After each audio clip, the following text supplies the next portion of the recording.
Alam mo ba yung pakiramdam na parang kahapon lang, halos linggo-linggo nating napapanood si John Cena sa WWE? Yung sigaw ng "You Can't See Me" na halos yumanig sa buong arena? Yung mga epic na laban niya laban kina The Rock, Randy Orton at Triple H? Nakakamiss, di ba? Pero bigla na lang, unti-unti siyang nawala. Mula sa pagiging full-time superstar, naging part-timer, hanggang sa bihira na lang natin siyang makita sa wrestling ring. At ang tanong ng lahat, bakit? Ano nga ba ang tunay na dahilan sa likod ng pag-alis ni John Cena sa wrestling? Samahan niyo ako at aalamin natin ang buong kwento. Para masagot yan, kailangan nating balikan ang simula. Si John Cena, hindi lang siya basta wrestler. Isa siyang icon, isang superhero para sa maraming bata. For almost 2 decades, siya ang naging mukha ng WWE. Dinala niya ang kumpanya sa kanyang mga balikat. Imagine niyo, gabi-gabi, walang patid na live shows, pay-per-views, international tours, at community events. Yung physical toll niyan sa katawan, sobrang tindi. Ilang beses siyang na-injure, nariyan yung torn pectoral muscle, herniated disc sa leeg, sirang Achilles tendon, at kung ano-ano pa. Pero palagi siyang bumabalik, minsan mas maaga pa sa inaasahan.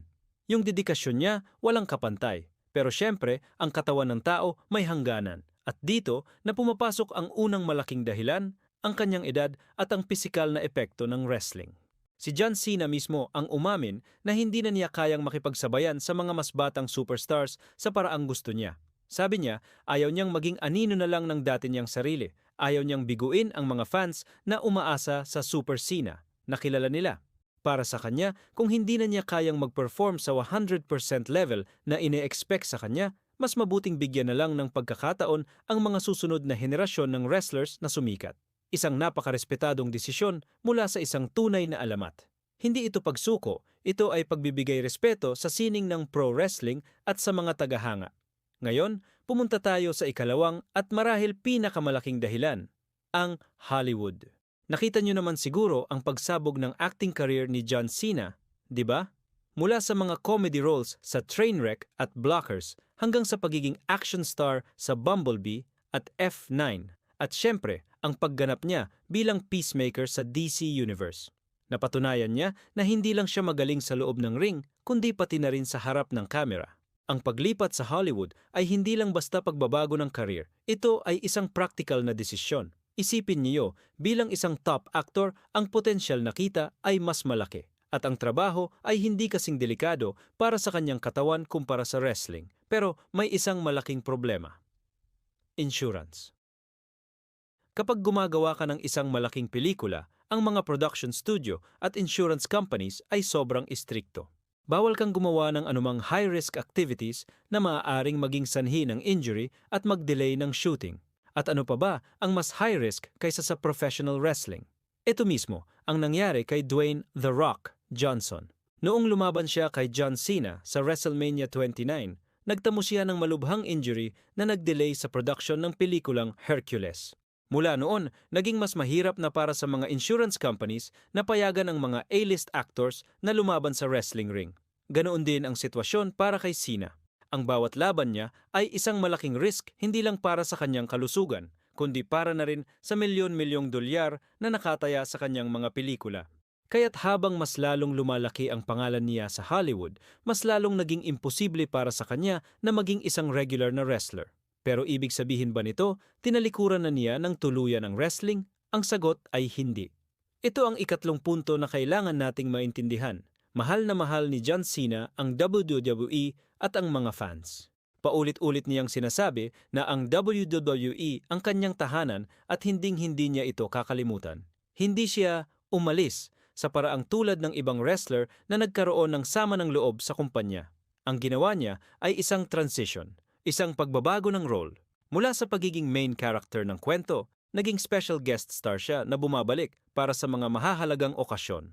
Ang bawat pagbabalik niya, tulad ng laban niya kay Roman Reigns sa SummerSlam 2021 o ang recent run niya noong 2023 ay palaging isang malaking event. Ginagamit niya ang kanyang star power para tulungang iangat ang mga bagong talento.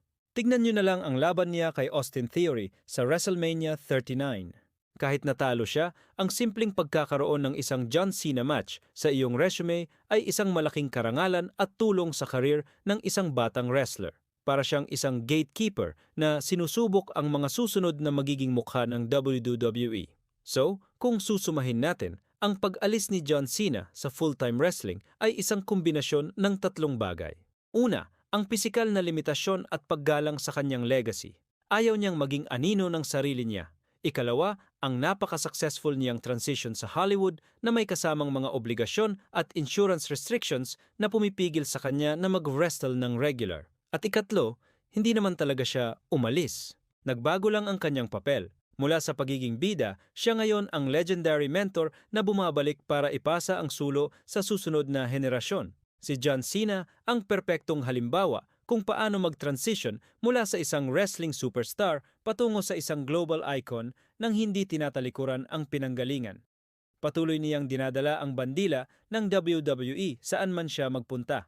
Kaya, sa susunod na marinig natin ang kanyang iconic na theme music, alam nating hindi lang ito isang simpleng pagbabalik. Ito ay isang selebrasyon ng kanyang legacy at isang patunay na kahit hindi na siya ang The Champ, na linggo-linggong lumalaban, ang kanyang puso ay palaging nasa WWE Universe.